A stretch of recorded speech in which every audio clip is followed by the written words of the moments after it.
Aapki ಅದಾಲತ್ನಲ್ಲಿ cricket star Mohammed Kaif ಮೇಲೆ ಇರುವ ಆರೋಪ. ಇವರು ಫಿಟ್ನೆಸ್ ಹುಚ್ಚರಾಗಿದ್ದಾರೆ. ಕೈಫ್, ನಾನು ಕೇಳ್ಪಟ್ಟೆ ಏನಂದ್ರೆ, ಏನು ನಿಮ್ಮ ಹೆಸರಿದೆ ಮೊಹಮ್ಮದ್ ಕೈಫ್, ಇದರಲ್ಲಿ ಕೈಫ್ನ ಅರ್ಥ ಹುಚ್ಚು ಅಂತ. ಇದು ಸರಿನಾ? ಬಹುಶಃ ಸರಿ ಅನ್ಸುತ್ತೆ. ಮತ್ತೆ ನಿಮ್ಗೆ ಈ ಫಿಟ್ನೆಸ್ನ ಹುಚ್ಚಿದ್ಯಾ? ಇಲ್ಲ, ಒಂದ್ ವೇಳೆ ಆಸ್ ಅ ಪ್ರೊಫೆಷನಲ್ ಅಥ್ಲೀಟ್ ಒಂದ್ ವೇಳೆ ನೀವು ಪರ್ಫಾರ್ಮ್ ಮಾಡಬೇಕು ಈ ಲೆವೆಲ್ನಲ್ಲಿ ಅಂದರೆ ನಿಮಗೆ ಫಿಟ್ನೆಸ್ ತುಂಬ ಮುಖ್ಯ. ನಾನು ಬಹುಶಃ ಭಾಳ ಬೇಗ ರಿಯಲೈಸ್ ಮಾಡ್ಕೊಂಡೆ. ಅದೇ ನೀವು ಬೇರೆ ಯಾವ ಪ್ಲೇಯರ್ ಜೊತೆ ಮಾತಾಡಿದ್ರು ಬಹಳ ಜನ ಲೇಟ್ ಸ್ಟಾರ್ಟ್ ಮಾಡಿದ್ರು ಫಿಟ್ನೆಸ್ ರೊಟೀನ್ ಫಾಲೋ ಮಾಡೋದ್ರಲ್ಲಿ. ಅಂದರೆ ಇಂಡಿಯನ್ ಟೀಮ್ಗೆ ಬಂದಾದ್ಮೇಲೆ ಅವ್ರಿಗೆ ಅನ್ಸಿರುತ್ತೆ ಇಲ್ಲ ನಮ್ಮ ಫಿಟ್ನೆಸ್ ತುಂಬ ಡೌನ್ ಇದೆ ಮತ್ತೆ ವಾಪಸ್ ಹೋಗಿ ಇಂಪ್ರೂವ್ ಮಾಡಬೇಕು. ಆದರೆ ಆ ವಿಷಯದಲ್ಲಿ ನಾನು ಬಹಳ ಲಕ್ಕಿ. ನಾನು ಮೊದಲಿಂದನೇ ಗಮನ ಕೊಟ್ಟೆ ಫಿಟ್ನೆಸ್ ಮೇಲೆ. ಮತ್ತು ನನಗೀಗ ಅನ್ಸುತ್ತೆ ನಾನು ತುಂಬ ಒಳ್ಳೆ ಕೆಲಸ ಮಾಡಿದೆ. ನಾನು ತುಂಬ ಯಂಗೇಜ್ನಲ್ಲೇ ರೊಟೀನ್ ಏನು ಫಾಲೋ ಮಾಡಿದ್ನೋ ಸಾಕಷ್ಟು ಲಾಭ ಆಯಿತು. ಮತ್ತೆ ನಾನ್ ಕೇಳ್ಪಟ್ಟಿದ್ದೇನೆಂದ್ರೆ, ಕಾನ್ಪುರದ ಮೈದಾನದಲ್ಲಿ ಯಾವಾಗ ನಿಮ್ಮ ಟ್ರೈನಿಂಗ್ ನಡೀತಿತ್ತು, ನಿಮ್ಮನ್ನ ಮೈದಾನದಿಂದ ಯಾಕೆ ಹೊರಗಡೆ ಹಾಕಿದ್ರು ಅಂತಂದ್ರೆ, ನೀವು ಅವಶ್ಯಕತೆಗಿಂತ ಜಾಸ್ತಿ ಟ್ರೈನಿಂಗ್ ಮತ್ತೆ ಅವಶ್ಯಕತೆಗಿಂತ ಜಾಸ್ತಿ ಫಿಟ್ನೆಸ್ ಮೇಲೆ ಗಮನ ಕೊಡ್ತಿದ್ರಿ. ಯಾಕಂದರೆ ಇನ್ನೇನಿರಲಿಲ್ಲ ಮಾಡೋಕ್ಕೆ. ಒಂದು ವೇಳೆ ಗ್ರೌಂಡ್ ಸಿಗ್ತಿದೆ ಎದುರಿಗೆ ಅವೈಲಬಲ್, ನೀವು ಎಷ್ಟು ಸಾಧ್ಯನೋ ಅಷ್ಟು ಯೂಸ್ ಮಾಡ್ಕೋತೀರಾ. ಅಂದರೆ ಈ ಕ್ರಿಕೆಟ್ ಅಂದ್ರೇ ಹಾಗೆ, ಕೆಲವೊಮ್ಮೆ ಎಷ್ಟೊಂದು ವಿಷಯ ಕಲಿಬೇಕಾಗುತ್ತೆ. ನೀವು ನಿಮಗನ್ಸುತ್ತೆ ನೀವು ಯಾವಾಗ ಪ್ರಾಕ್ಟೀಸ್ ಮುಗಿಸ್ತಿರೋ ನಿಮಗನ್ಸುತ್ತೆ ಬೇರೆ ಏನಾದರೂ ಮಾಡ್ಬೋದಿತ್ತು. ಆದರೆ ನಿಮ್ಮ ಬಾಡಿ ಹೇಳುತ್ತೆ ಇಲ್ಲ ಗುರು ಸಾಕು, ಇವತ್ತಿಗೆ ಸಾಕಷ್ಟಾಯಿತು, ನಾಳೆ ಮಾಡೋಣ. ಆದರೆ ನಿಮ್ಮ ಮೈಂಡ್ನಲ್ಲಿರುತ್ತೆ ಇಲ್ಲ ಇನ್ನೂ ಕೆಲವು ಬಾಕಿ ಇವೆ, ನೀವು ಇಂಪ್ರೂವ್ ಮಾಡ್ಬೋದಿತ್ತು. ಆದರೆ ನನಗೆ ಈಗಷ್ಟೇ ಗೊತ್ತಾಯ್ತು, ಯುವರಾಜ್ ಸಿಂಗ್ ಹೇಳಿದ್ರು ಏನಂದ್ರೆ, ಯಾವಾಗ ಎಲ್ಲ ಪ್ಲೇಯರ್ಸ್ ಮೈದಾನದಲ್ಲಿರ್ತಾರೋ, ಯಾವಾಗ ಟ್ರೈನಿಂಗ್ ಮುಗಿಯುತ್ತೋ ಅವರು ಬಸ್ಸಲ್ಲಿ ಕೂತು ವಾಪಸ್ ಹೋಟೆಲ್ಗೆ ಹೋಗ್ತಾರೆ. ಆದರೆ ಮೊಹಮ್ಮದ್ ಕೈಫ್ ಏನಾದರೂ ಮಾಡ್ತಾನೆ ಇರ್ತಾರೆ ಮೈದಾನದಲ್ಲಿ ಅಂತ. ಇಲ್ಲ, ಕೆಲವೊಮ್ಮೆ ಅದು ಡಿಪೆಂಡ್ ಆಗುತ್ತೆ. ಏನು ನಿಮಗೆ ಫೀಲ್ ಆಗ್ತಿದೆ, ನಿಮಗೆ ಅನಿಸ್ತಿದ್ರೆ ನೀವು ಜಾಸ್ತಿ ಬ್ಯಾಟಿಂಗ್ ಮಾಡಬೇಕು, ನಿಮಗೆ ಅನಿಸುತ್ತೆ ನೀವು ಇನ್ನೂ ಸ್ವಲ್ಪ ಟ್ರೈನಿಂಗ್ ಮಾಡ್ಬೋದು, ಯಾವುದನ್ನ ನೀವು ಮಾಡ್ತಿಲ್ವೋ ಟೀಮ್ನ ಜೊತೆ, ಅದನ್ನು ಫಾಲೋ ಮಾಡೋ ಪ್ರಯತ್ನ ಮಾಡ್ತೀನಿ. ಆದರೆ ಮತ್ತೆ ಆಮೇಲೆ ಟ್ಯಾಕ್ಸಿನಲ್ಲಿ ಹೋಟೆಲ್ಗೆ ಹೋಗ್ತೀರಾ? ಹೌದು, ಆಗಿದೆ ತುಂಬ ಸಲ. ಆದರೆ ಎಲ್ಲರಿಗೂ ನಿಮಗೆ ಅನ್ಸಲ್ವೋ ನೀವು ಪೂರ್ತಿ ತಯಾರಾಗಿದ್ದೀರಾ ಮ್ಯಾಚ್ಗೋಸ್ಕರ. ಏನು ನಿಮ್ಮ ಪ್ರಿಪ್ರೇಷನ್ ಇರುತ್ತೋ ಅದಕ್ಕೆ ನೀವು ಟೈಮ್ ನೀವು ಕೊಡಬೇಕಾಗುತ್ತೆ ಪ್ರಾಕ್ಟೀಸ್ಗೋಸ್ಕರ. ಆಗ ನಿಮ್ಮ ಮೈಂಡ್ ಖುದ್ದಾಗಿ ಹೇಳುತ್ತೆ ನಾವು ರೆಡಿ ಇದ್ದೀವಿ ಮ್ಯಾಚ್ಗೋಸ್ಕರ, ಮತ್ತೆ ನೀವು ನಿಮ್ಮ ಬೆಸ್ಟ್ ಕೊಡ್ತೀರಾ ಅಲ್ಲಿ. ಸೊ ಅದಕ್ಕೂ ಮುಂಚೆ ಏನು ಪ್ರಿಪ್ರೇಷನ್ ಇರುತ್ತೋ ನಿಮ್ಮ ಪ್ರಾಕ್ಟೀಸ್ನಲ್ಲಿ ಯಾವ ಎಫರ್ಟ್ ಹಾಕ್ತಿರೋ ಅದು ಅವಶ್ಯಕ. ನನಗೋಸ್ಕರ ಇಲ್ಲಿವರೆಗೂ ಯಾವ ರೀತಿ ಇದರಿಂದ ಬೇರೆ ಪ್ಲೇಯರ್ಸ್ಗೆ ಎಂಬರಾಸ್ಮೆಂಟ್ ಆಗಲ್ವಾ? ಯಾರಿಗೆ ಫಿಟ್ನೆಸ್ ಮಾಡೋದಕ್ಕೆ ಇಷ್ಟ ಇರಲ್ವೋ? ನಾನ್ ಕೇಳ್ಪಟ್ಟೆ ಅಂತ ಪ್ಲೇಯರ್ ಕೂಡ ಇದ್ದಾರೆ, ಅವರು ಪೂರ್ತಿ ಮೈದಾನ ಸುತ್ತ ಓಡೋದಕ್ಕೆ ಇಷ್ಟಪಡಲ್ಲ ಅಂತ. ಇಲ್ಲ, ಈಗ ಬಹಳ ವಿಷಯ ತುಂಬಾ ಚೆನ್ನಾಗಿದೆ, ಅಂದ್ರೆ ಇಂಪ್ರೂವ್ ಆಗಿದೆ ಮೊದಲಿಗಿಂತ. ನೀವು ನೋಡಿ ಅವರು ತುಂಬಾ ಅರ್ಥ ಮಾಡ್ಕೊಳಕ್ ಸ್ಟಾರ್ಟ್ ಮಾಡಿದ್ದಾರೆ. ಫಿಟ್ನೆಸ್ ಬಹಳ ಮುಖ್ಯ. ಒಂದ್ ವೇಳೆ ನೀವು ಕಂಪೇರ್ ಮಾಡಿದ್ರೆ ಮತ್ತೆ ಟೀಮ್ನ ಯಾವ 11 ಪ್ಲೇಯರ್ಸ್ ಗ್ರೌಂಡ್ ನಲ್ಲಿ ಆಡ್ತಾರೋ, ನಮ್ಮ ಟೀಮ್ ಮೊದಲೇನಿತ್ತು ಈಗ ಅವರ ಸ್ಟ್ಯಾಂಡರ್ಡ್ ತುಂಬಾ ಮೇಲೆ ಬಂದಿದೆ ಫಿಟ್ನೆಸ್ ನಲ್ಲಿ. ನೀವು ಫೀಲ್ಡಿಂಗ್ ನೋಡಿ ತುಂಬಾ ಚೆನ್ನಾಗಿದೆ, ಮತ್ತೆ ಅದು ಗೊತ್ತಾಗುತ್ತೆ ಗ್ರೌಂಡ್. ಈ ಮಾತು ನಿಜನಾ? ಏನಂದ್ರೆ ಗ್ರೌಂಡ್ನ 50 ಸುತ್ತು ಹೊಡಿಬೇಕಾಗತ್ತೆ, ಮತ್ತೆ ಗ್ರೆಗ್ ಚೆಪಲ್ ಯಾವಾಗ 50 ಸುತ್ತು ಹೊಡಿಯೋದಕ್ಕೆ ಹೇಳ್ತಾರೋ ಆಗ ಅದನ್ನ ಕಂಪ್ಲೀಟ್ ಮಾಡೋದು ನೀವೊಬ್ರೇ ಅಂತ. 50 ಜಾಸ್ತಿ ಆಯ್ತು. ಆದ್ರೆ ನಮ್ಮ ಹತ್ರ ನಮ್ಮ ಟ್ರೈನರ್ ಇದ್ದಾರೆ, ಅವರು ಟೀಮ್ ಜೊತೆ ಯಾವಾಗಲೂ ಇರ್ತಾರೆ. ಅವ್ರ ಕೆಲಸ ಏನು ಅಂದ್ರೆ ಎಲ್ಲರ ಫಿಟ್ನೆಸ್ ನೋಡ್ಕೊಳ್ಳೋದು ಮತ್ತೆ ಮತ್ತೆ ಮತ್ತೆ ಅವ್ರ ಲೆವೆಲ್ ಇಂಪ್ರೂವ್ ಮಾಡಿಸೋದು. ನಾನು ಲಕ್ಕಿ. ಯಾವ ರೀತಿ ನಾನು ಹೇಳಿದ್ನು ಶುರುನಲ್ಲಿ, ನಾನು ಕೆಲಸ ಆಫ್ನಲ್ಲಿ ಏನು ಟೈಮ್ ಸ್ಪೆಂಡ್ ಮಾಡಿದ್ನೋ ಮತ್ತೆ ಸ್ವತಃ ನಾನೇ ನನ್ನನ್ನು ಟ್ರೈನ್ ಮಾಡಿದ್ನೋ ಅದು ತುಂಬ ಉಪಯೋಗ ಆಗ್ತಿದೆ. ಜಾಸ್ತಿ ಹಾರ್ಡ್ ವರ್ಕ್ ಅನ್ನಿಸ್ಲಿಲ್ಲ, ಕೇವಲ ನಾನು ಮೇಂಟೈನ್ ಮಾಡಬೇಕಾಯ್ತು ಅಷ್ಟೇ. ಈ ವಿಷಯದಲ್ಲಿ ತುಂಬ ಲಕ್ಕಿ ನಾನು. ಅಂಥ ಪ್ಲೇಯರ್ಗಳು ಯಾರಿದ್ದಾರೆ ಅವರು ಫಿಟ್ನೆಸ್ ಇಂದ ದೂರ ಓಡೋಗುವಂಥವ್ರು? ಒಬ್ಬರೇ ಇದ್ದ ಹೇಳ್ತೀನಿ ನಿಮಗೆ ನಾನು.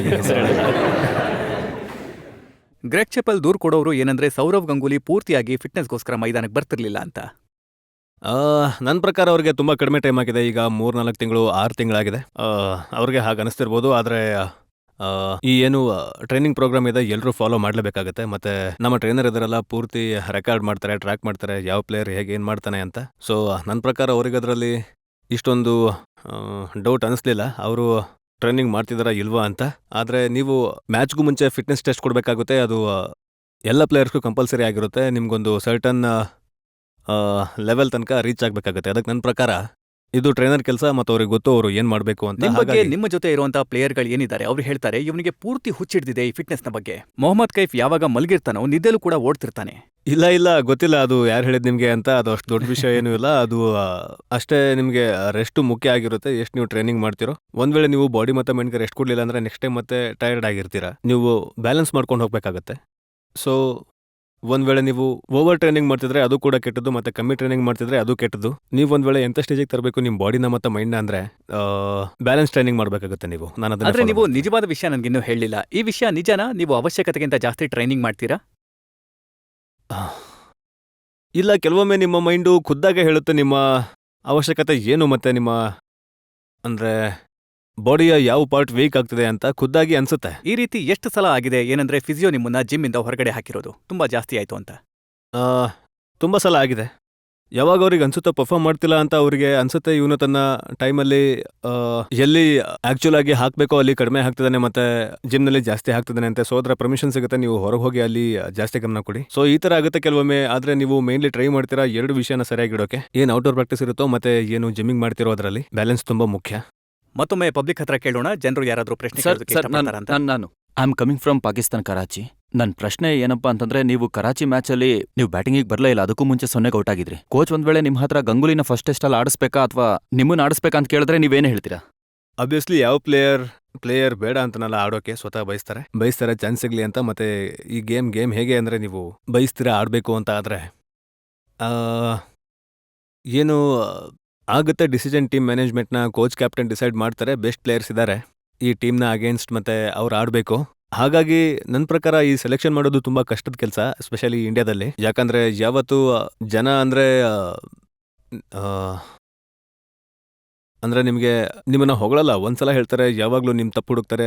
ಅರೆ ಈ ಹುಡುಗನ ಸೆಲೆಕ್ಷನ್ ಆಗಲಿಲ್ಲ, ಇವನಿಗೆ ಅನ್ಯಾಯ ಆಗಿದೆ, ಹೀಗೆ ಹೇಳೋದು ತುಂಬ ಸುಲಭ. ಆದರೆ ನನ್ನ ಪ್ರಕಾರ ಅವರು ಯಾವ ರೀತಿ ಕೆಲಸ ಮಾಡ್ತಿದ್ದಾರೆ ಈಗ, ಸೆಲೆಕ್ಟರ್ಸ್ ಮತ್ತು ಕ್ಯಾಪ್ಟನ್ ಕೋಚ್ ಎಲ್ಲ ಸೇರಿಕೊಂಡು ಯಾವ ಟೀಮ್ ನಮ್ದು ಆಗ್ತಿದೆ, ನೀವು ನೋಡಿ ಮುಂದೆ ಬರೋ 1-2 ವರ್ಷಗಳಲ್ಲಿ ನಿಮಗೆ ತುಂಬ ಬೇರೆ ಟೀಮ್ ಅನ್ಸುತ್ತೆ. ಸೊ ನನ್ನ ಪ್ರಕಾರ ಏನೋ ಅವರ ಜಾಬ್ ಇದೆಯೋ ಅದು ಅವ್ರಿಗೆ ಗೊತ್ತು ಏನು ಮಾಡ್ತಿದ್ದಾರೆ ಅಂತ. ನಿಮಗೇನು ಹೇಳ್ತಾರೋ, ನೀವು ಆಡ್ತಿದ್ರೆ ನೀವು ಆಡ್ತೀರಾ, ನೀವು ಆ್ಯಸ್ ಅ ಪ್ಲೇಯರ್ ಸಿಂಪಲ್ ಆಡ್ತೀರಾ. ಥಿಯರಿ ಏನು ನಡೀತಾ ಇದೆ ಹಿಂದೆ, ಯಾರ ಸೆಲೆಕ್ಷನ್ ಆಗಬೇಕು ಆಗಬಾರ್ದು ಅದನ್ನು ಬಿಟ್ಟು ಬರೀ ನಿಮ್ಮ ಗೇಮ್ ಮೇಲೆ ಗಮನ ಕೊಡಿ. ಒಂದು ವೇಳೆ ಅವಕಾಶ ಸಿಕ್ಕರೆ ನೀವು ರೆಡಿ ಇದ್ದೀರೋ ಇಲ್ವೋ, ಅದಕ್ಕೋಸ್ಕರ ನಿಮಗೆ ಯಾವ ಪ್ರಿಪ್ರೇಷನ್ ಬೇಕೋ ಅದರ ತಯಾರಿ ನೀವು ಮಾಡ್ತಾ ಇದ್ದೀರೋ ಇಲ್ವೋ. ಮಿಕ್ಕಿದ್ದು ಸಾಕಷ್ಟು ಸಲ ಈ ರೀತಿ ಆಗಿದೆ. ಏನಂದ್ರೆ ನೀವು ಒಳ್ಳೆ ರನ್ ಮಾಡಿದ್ರಿ, ನೀವು ಒಳ್ಳೆ ಫೀಲ್ಡಿಂಗ್ ಮಾಡಿದ್ರಿ, ನೀವು ಒಳ್ಳೆ ಪರ್ಫಾರ್ಮೆನ್ಸ್ ಕೊಟ್ರಿ, ಆದ್ರೂ ಕೂಡ ನಿಮ್ಮನ್ನ ಟೀಮಿಂದ ಡ್ರಾಪ್ ಮಾಡಲಾಯಿತು. ನಿಮ್ಗೆ ಯಾವಾಗಾದ್ರೂ ಅನ್ಸಿದ್ಯಾ ನಿಮ್ಗೆ ಇಂಜಸ್ಟಿಸ್ ಆಗಿದೆ ಅಂತ? ನೀವು ಫೀಲ್ ಮಾಡ್ತೀರಾ ಕೆಲವೊಮ್ಮೆ. ನಿಮಗೆ ಅನ್ಸುತ್ತೆ ಏನಂದರೆ, ನಿಮಗೆ ಅವಕಾಶ ಸಿಗಬೇಕು. ನಿಮ್ಮ ಟ್ಯಾಲೆಂಟ್ ಏನಿದೆ, ನಿಮ್ಮ ಎಬಿಲಿಟಿ ಏನಿದೆ ನಿಮ್ಮ ಹತ್ರ, ನೀವು ನಿಮ್ಮ ಫಾರ್ಮ್ ಚೆನ್ನಾಗಿದೆ. ಮೇನ್ ವಿಷಯ ಅಂದರೆ ನೀವು ನಿಮ್ಮ ಫಾರ್ಮ್ ಚೆನ್ನಾಗಿದ್ರೆ ಆಗ ನೀವು ಬಯಸ್ತೀರಾ ನಿಮಗೆ ಮ್ಯಾಚಸ್ ಸತತವಾಗಿ ಸಿಗಲಿ ಅಂತ. ನನಗೆ ನೆನಪಿದೆ, ಆಸ್ಟ್ರೇಲಿಯಾಗೆ ಬಂದಿತ್ತು, ಸಾಕಷ್ಟು ಪ್ಲೇಯರ್ಸ್ಗಳು ಅಷ್ಟೊಂದು ಚೆನ್ನಾಗಿ ಪರ್ಫಾರ್ಮ್ ಮಾಡಲಿಲ್ಲ. ಆದರೆ ಲಕ್ಕಿಲಿ ನಾನು ಕಮ್ಬ್ಯಾಕ್ ಮಾಡಿದ್ದೆ, 50 ಮಾಡಿದ್ದೆ. ಅದಾದಮೇಲೆ ನನಗೆ ಬಾಂಗ್ಲಾದೇಶ್ ಮ್ಯಾಚಸ್ಸು ಸಿಗಲಿಲ್ಲ ಆಡೋಕ್ಕೆ. ಆದರೆ ಇದು ಫಾರ್ಮ್ ಇರುತ್ತಲ್ಲ ಪ್ಲೇಯರ್ಸ್ದು, ಒಮ್ಮೆ ನೀವು ಚೆನ್ನಾಗಿ ಫೀಲ್ ಮಾಡ್ತಿದ್ದೀರಾ, ಒಳ್ಳೆ ಬೌಲರ್ಸ್ನ ಫೇಸ್ ಮಾಡಿದ್ರಿ ನೀವು, ಆಗ ನಿಮಗೆ ಅನ್ಸುತ್ತೆ ಸತತವಾಗಿ ಮ್ಯಾಚ್ ಆಡಬೇಕು ಅಂತ. ನಿಮ್ಮನ್ನು ಸೆಟಲ್ ಮಾಡ್ಕೊಳ್ಳೋಕ್ಕೆ ಟೀಮ್ನಲ್ಲಿ ನಿಮ್ಮ ಈ ಸ್ಟ್ರೆಂತ್ ಜಾಸ್ತಿ ಮಾಡೋಕೆ, ಏನು ಬ್ಯಾಟಿಂಗ್ ನೀವು ಮಾಡ್ತಿದ್ರೋ, ಏನು ಫೀಲ್ ಮಾಡ್ತಿದ್ರೋ ಆ ಫೀಲ್ನ ಜಾಸ್ತಿ ಮಾಡೋಕೆ, ಕಾನ್ಫಿಡೆನ್ಸ್ ಲೆವೆಲ್ನ ಜಾಸ್ತಿ ಮಾಡೋಕೆ ನಿಮಗೆ ಮ್ಯಾಚಸ್ ಸಿಗಬೇಕು. ಆ ಟೈಮಲ್ಲಿ ಫಾರ್ಮ್ ಚೆನ್ನಾಗಿದ್ದಾಗ ಅದು ಮುಖ್ಯ ಆಗಿರುತ್ತೆ. ಪ್ರತಿ ಪ್ಲೇಯರ್ಗೋಸ್ಕರ ಒಂದು ಫಾರ್ಮ್ ನಡೀತಾ ಇದೆ ಅಂದರೆ ನನ್ನ ಪ್ರಕಾರ ನಿಮಗೆ ಜಾಸ್ತಿ ಮ್ಯಾಚಸ್ ಸಿಗಲಿ. ಯಾರವರು ನಿಮ್ಮನ್ನ ಡ್ರಾಪ್ ಮಾಡಿಸೋರು? ಯಾರು ತೆಗೆದು ಹಾಕ್ತಾರೆ ನಿಮ್ಮನ್ನ? ತಿಳ್ಕೋಬೇಕು ಈ ವಿಷಯನ. ನನ್ನ ಪ್ರಶ್ನೆ ಏನಪ್ಪಾ ಅಂದ್ರೆ, ಇಂಡಿಯಾ ಯಾವಾಗ್ಲೂ ಫೀಲ್ಡಲ್ಲಿ ವೀಕ್ ಇರುತ್ತೆ. ಬಹುಶಃ ಚೇತನ್ ಚೌಹಾಣ್ ಅವರು ಕೂಡ ಇದನ್ನ ಒಪ್ಕೋತಾರೆ. ನೀವು ಫೀಲ್ಡಿಂಗ್ ಸ್ಕಿಲ್ನ ಇಷ್ಟೊಂದು ಜಾಸ್ತಿ ಡೆವಲಪ್ ಮಾಡಿದೀರಾ. ಏನ್ ಸ್ಫೂರ್ತಿ ಮಾಡ್ತು ನಿಮಗೆ ಇಂಡಿಯಾದಂತಹ ದೇಶದಲ್ಲಿ? ನಿಮ್ಮ ಧ್ವನಿ ಚೆನ್ನಾಗಿದೆ, ನೀವು ಇಲ್ಲಿರ್ಬೇಕಿತ್ತು. Thank you. ಇಲ್ಲ, ಫೀಲ್ಡಿಂಗ್ ಈಗೇನು ನಮ್ಮ ಟೀಮ್ ಆಗಿದೆ, ಸಾಕಷ್ಟು ಯಂಗ್ ಹುಡುಗರು ಬರ್ತಿದ್ದಾರೆ ಮತ್ತು ಶುರುವಾಗಿದ್ದು ನಿಮ್ಮಿಂದಾನೆ. ಸ್ವಲ್ಪ ಕಲ್ಚರ್ ಚೇಂಜ್ ಆಗ್ತಿದೆ, ಫೀಲ್ಡಿಂಗ್ದು ಟ್ರೆಂಡ್ ಚೇಂಜ್ ಆಗ್ತಿದೆ. ಒಂದು ವೇಳೆ ಜನರು ರಿಯಲೈಸ್ ಮಾಡೋಕ್ಕೆ ಸ್ಟಾರ್ಟ್ ಮಾಡಿದರೆ ಇದರ ಇಂಪಾರ್ಟೆನ್ಸ್ ಎಷ್ಟಿದೆ ಈ ಗೇಮ್ನಲ್ಲಿ. ಟೆಸ್ಟ್ 1 ಡೇ 2ರಲ್ಲೂ. ಸೊ ನೀವು ನೋಡಿ, ನಾವು ಸ್ವಲ್ಪ ಲೇಟ್ ರಿಯಲೈಸ್ ಮಾಡಿದ್ವಿ. ಬೇರೆ ಟೀಮ್ಗಳು ನೋಡಿ, ಯಾವಾಗ ನಾನು ಚಿಕ್ಕವನಾಗಿದ್ದೆ ಟಿವಿ ನೋಡ್ತಿದ್ದೆ, ಆಗ ನನಗೆ ಅನಿಸ್ತಿತ್ತು ಒಂದು ನಮ್ಮ ಟೀಮ್ ಫೀಲ್ಡಿಂಗ್ ಮಾಡೋದು ಮತ್ತೆ ಸೌತ್ ಆಫ್ರಿಕಾದ ಟೀಮ್ ಇಲ್ಲ ಆಸ್ಟ್ರೇಲಿಯಾ ಟೀಮ್ ಫೀಲ್ಡಿಂಗ್ ಮಾಡೋದು, ಅವ್ರ ಜೊತೆ ಕಂಪೇರ್ ಮಾಡಿದ್ರೆ ತುಂಬ ವ್ಯತ್ಯಾಸ ಇರೋದು. ಗ್ಯಾಪ್ ತುಂಬ ದೊಡ್ಡದಾಗಿತ್ತು ಮಧ್ಯದಲ್ಲಿ. ಅದು ನನಗೆ ನನಗೋಸ್ಕರ ಅದು ಡಿಫ್ರೆಂಟ್, ಒಂದು ರೀತಿ ಬೇರೆ ಥರ ಮಾಡೋಕ್ಕೆ ಒಂದಿತ್ತು. ಅಚೀವ್ ಮಾಡೋಕ್ಕೆ ಲೈಫ್ನಲ್ಲಿ ಒಂದು ಗೋಲ್, ಸರಿ ಒಳ್ಳೆ ಫೀಲ್ಡರ್ ಆಗಬೇಕು. ಒಂದು ಒಳ್ಳೆ ಟೀಮ್ನಲ್ಲಿ ಅಷ್ಟೊಂದು ಒಳ್ಳೆ ಫೀಲ್ಡರ್ಸ್ ಇರಲಿಲ್ಲ. ನೀವೇನಾದರೂ ಮಾಡಿ ಒಂದು ಹೊಸದಾಗಿ ಏನಾದರೂ ಮಾಡಬೇಕು. ಆದರೆ ಈಗ ಗ್ಯಾಪ್ ತುಂಬ ಕಮ್ಮಿ ಆಗಿದೆ. ಈಗ ಎಲ್ಲರೂ ಸ್ಟಾರ್ಟ್ ಮಾಡಿದ್ದಾರೆ ರಿಯಲೈಸ್ ಮಾಡೋಕ್ಕೆ ಫೀಲ್ಡಿಂಗ್ ತುಂಬ ಇಂಪಾರ್ಟೆಂಟ್. ಅದಕ್ಕೋಸ್ಕರ ನಾನಿಲ್ಲಿ ಏನು ಹೇಳೋಕೆ ಇಷ್ಟಪಡ್ತೀನಿ ಅಂದರೆ, ಮೀಡಿಯಾ ರೋಲ್ ಏನು ಪ್ಲೇ ಮಾಡ್ತಿದೆಯೋ ಅದು ಸಾಕಷ್ಟು ಮುಖ್ಯ ಆಗಿರುತ್ತೆ. ಒಂದು ಒಳ್ಳೆ ಈ ವಿಷಯನೇ ಹಾಗೆ, ನೀವು ಎಂಜಾಯ್ ಮಾಡಬೇಕಾಗತ್ತೆ. ನೀವು ಒಳ್ಳೆ ಫೀಲ್ಡರ್ ಆಗಬೇಕು ಅಂದರೆ ನಿಮಗೆ ಅನ್ಸುತ್ತೆ ಟೀಮ್ ಇದೆ, ನಮ್ಮ ಟೀಮ್ ಚೆನ್ನಾಗಿ ಫೀಲ್ಡಿಂಗ್ ಮಾಡ್ತಿಲ್ಲ, ಅವ್ರ ಟೀಮ್ ಚೆನ್ನಾಗಿ ಮಾಡ್ತಿದೆ ಅಂತ. ಆದರೆ ಏನು ನೀವು ಬಾಲ್ಯದಲ್ಲಿ ಸ್ಟಾರ್ಟ್ ಮಾಡ್ತಿರೋ, ಅದು ನಿಮಗೆ ಒಂದು ವೇಳೆ ಮೀಡಿಯಾ ಸಪೋರ್ಟ್ ಇದ್ರೆ, ಯಾರಾದರೂ ಎನ್ಕರೇಜ್ ಮಾಡ್ತಿದ್ರೆ ಈ ವಿಷಯದಲ್ಲಿ, ಒಂದು ವೇಳೆ 100 ರನ್ ಯಾರಾದರೂ ಮಾಡಿದ್ರೆ ಮತ್ತೆ 5 ವಿಕೆಟ್ ತಗೊಂಡ್ರೆ ಅವ್ರದ್ದು ನೆಕ್ಸ್ಟ್ ಡೇ ಹೈಲೈಟ್ ಬರುತ್ತೆ ಪೇಪರ್ನಲ್ಲಿ, ಯಾರು ಇವನು 100 ಮಾಡ್ದ 5 ವಿಕೆಟ್ ತಗೊಂಡ ಅಂತ. ಯಾರಾದರೂ ಒಳ್ಳೆ ಕ್ಯಾಚ್ ಹಿಡಿದ್ರೆ ಅಥವಾ ಸ್ಟಾಪ್ ಮಾಡಿದ್ರೆ ಅಥವಾ ಪಾರ್ಟ್ನರ್ಶಿಪ್ ಬ್ರೇಕ್ ಮಾಡಿದ್ರೆ ಹೊಸ ಪ್ಲೇಯರ್ಸ್ ಬರ್ತಾರೆ, ಮತ್ತೆ 2-3 ವಿಕೆಟ್ಗಳು ಬೇಗ ಬೀಳುತ್ತವೆ. ಗೇಮ್ ಚೇಂಜ್ ಆಗುತ್ತೆ ಅಲ್ಲಿಂದ. ಆಗೋದೇನು ಸಣ್ಣ ವಿಷಯ ಅಲ್ಲ. ಏನು ನನ್ನ ಪ್ರಕಾರ ಸ್ವಲ್ಪ ಲ್ಯಾಕ್ ಇದೆ ಇಂಡಿಯಾದಲ್ಲಿ, ಜನರು ಅರ್ಥ ಮಾಡ್ಕೊಳ್ಳಲ್ಲ ಆ ಪಾಯಿಂಟ್ನ. ಹಾಗಾಗಿ ನೀವು ರೇಸ್ ಮಾಡಲ್ಲ ಅಂದ್ರೆ ಜನರು ಯಾವಾಗ ಓದಲ್ವೋ, ಯಾರು ಹುಡುಗರು ಇರ್ತಾರೋ ಬಾಲ್ಯದಲ್ಲಿ ಅವ್ರಿಗೆ ಹುಚ್ಚು ಕೂಡ ಇರಲ್ಲ, ಹೇಳ್ತಾರೆ ನಮಗೆ ಬೆನಿಫಿಟ್ ಆಗುತ್ತೆ ಸ್ಕೋರ್ ಮಾಡೋದ್ರಿಂದ ಮತ್ತೆ ವಿಕೆಟ್ ತಗೊಳ್ಳೋದ್ರಿಂದ, ಫೀಲ್ಡಿಂಗ್ ಇಂದ ಯಾವ ಲಾಭನೂ ಇಲ್ಲ ಅಂತ. ಆ ಕಲ್ಚರ್ ಈಗ ಚೇಂಜ್ ಆಗ್ತಿದೆ, ಜನರು ರಿಯಲೈಸ್ ಆಗ್ತಿದ್ದಾರೆ ಏನಂದ್ರೆ ಲಾಭ ಇದೆ ಟೀಮ್ಗೆ, ಮತ್ತೆ ಅಪ್ರಿಷಿಯೇಟ್ ಮಾಡ್ತಿದ್ದಾರೆ ಜನರು. ಹಾಗಾಗಿ ನನ್ನ ಪ್ರಕಾರ ತುಂಬಾ ವ್ಯತ್ಯಾಸ ಆಗ್ತಿದೆ ಇದು.